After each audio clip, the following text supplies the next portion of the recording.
What is up, guys? Do not forget to subscribe, follow me in Dreams. I'm Young Text YouTube on Dreams, Young Text on Twitch, and Young Text on YouTube. There's tutorials that pop up over here. Those are mine. You can click those. I have a combo tutorial that can go well with this. You can also check out my fighting game tutorial and my health bar tutorial. Other tutorials in my channel playlist by clicking on my channel name, then going into my channel playlist section on my channel for individual tutorials on logic, sculpting, animation, music, and more. The playlists have them in categorized sections for each type of thing you want to learn, even art.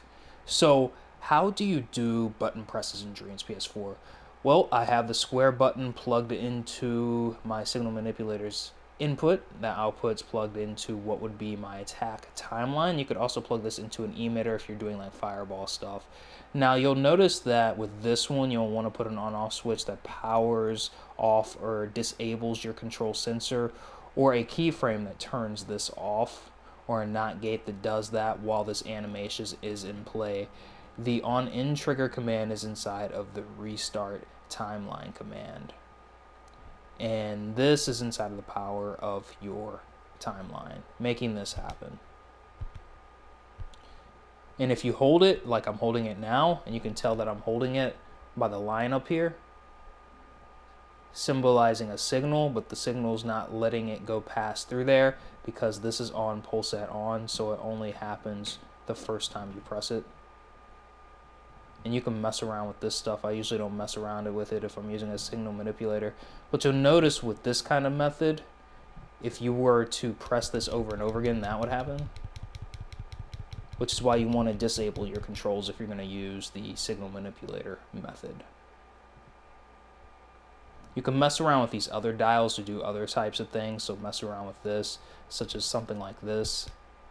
So I press square once and that happens. You see the signals over there on the side. So you can mess around with these to see what would happen. The most easiest way for me to do this as of right now, and all this could update with more gadgets in the future, you also might be able to do this with a node and exclusive gate or a selector or even a counter. But the easiest way for me to do it would be with a timeline, to do it 100% the way I want to do it. And the current time is in the A of a calculator, and the B is at like 0.08 less than, and current count inside of this and the power. I want to put this at 0, start the game. We're going to put it at 0.4.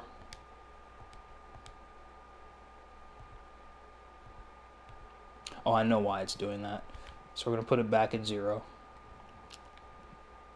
It's because I don't have this plugged into here.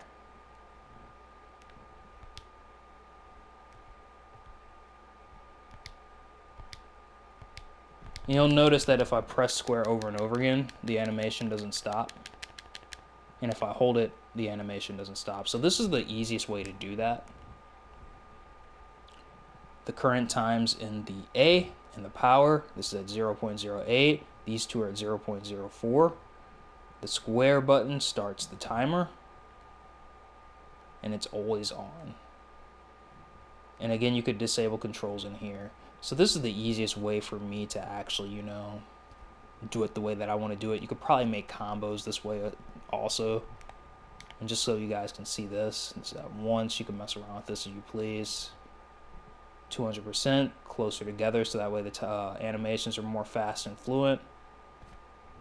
What you'll also want to try doing is maybe making it to where there's a keyframe that powers off the jump animation microchip, the run, and the follower microchips while the animation is going, as well as you can make it to where that keyframe turns off the procedural walk or the walk. If those animations are in the way, I always turn off auto look.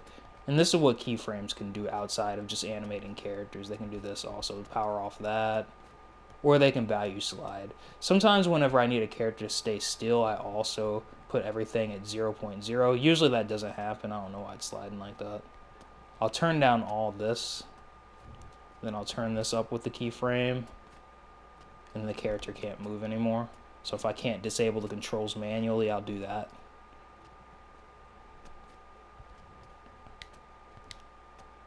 And then I'd put that keyframe inside of here while the attack animation is playing.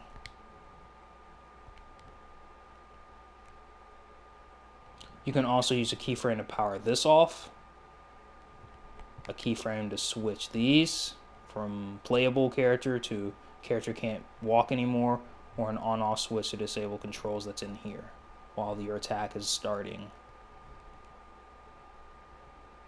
And this is how I do it. And this is how I do it.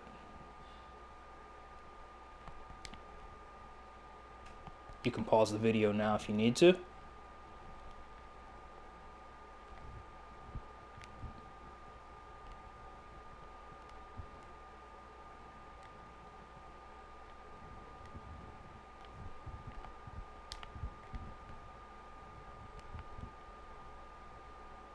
Mess around with that also. You can also mess around with the playhead position with the calculator.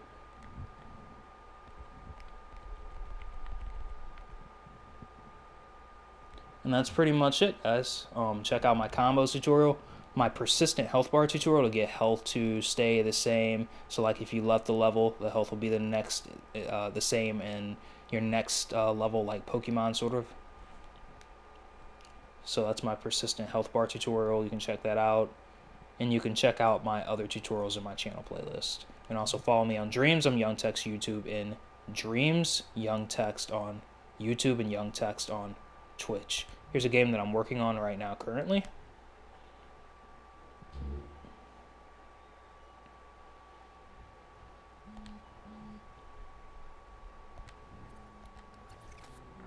More reasons to follow, guys. Oh, I didn't hold the button, so I hurt. You lose score when you're hurt. Actually, it's really dope. It's a really dope game. I've like 5 games, so, and artwork. If you want to learn art, look at my artwork tutorials. Follow me in Dreams. Peace out, guys.